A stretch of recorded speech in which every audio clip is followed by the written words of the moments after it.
வடக்கு வாசல். கார்காலத்தில் ஒரு நாள் சூரியன் அஸ்தமிச்சுட்டு இருந்த நேரத்தில் காஞ்சிக்கோட்டையோட பெரிய வடக்கு வாசல் அமைதியாக இருந்துச்சு.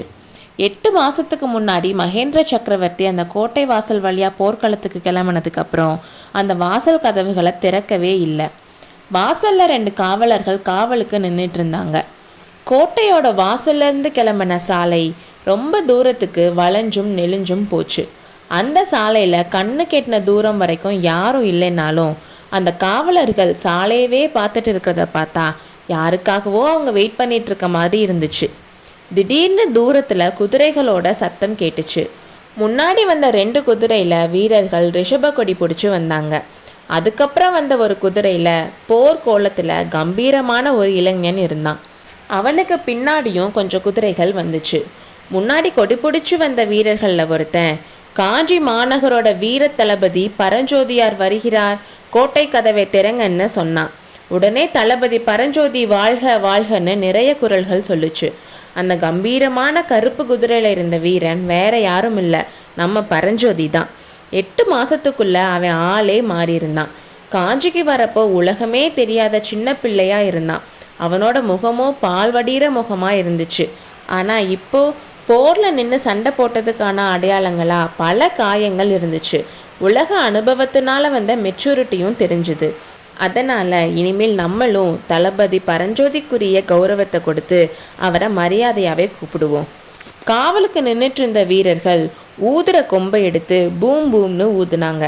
அதை கேட்டு கோட்டை வாசல் கதவுல இருந்த ஒரு சின்ன ஓட்டையோட கதவை திறந்து ஒருத்தன் எட்டி பார்த்தான். காவலர்கள் கிட்ட அவன் ஏதோ கேட்டதும் அதுக்கு அவங்க ஏதோ பதில் சொன்னதுக்கப்புறம் உள்ளிருந்து கதவு திறக்கிற சத்தம் கேட்டுச்சு. தளபதி பரஞ்சோதி அகழியை தாண்டி கோட்டை வாசலுக்கு முதல்ல போனார். கோட்டை வாசலுக்கு 200 அடி தள்ளி இன்னொரு சின்ன வாசல் இருந்துச்சு.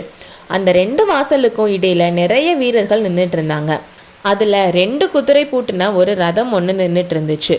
ரதத்தில் குமார சக்கரவர்த்தி இருந்தார். ரதசாரதி கண்ணபிரான் இருந்தான். கதவு திறந்து பரஞ்சோதி உள்ள வந்தாரோ இல்லையோ, நரசிம்மர் ரதத்துல இருந்து கீழே குதிச்சாரு.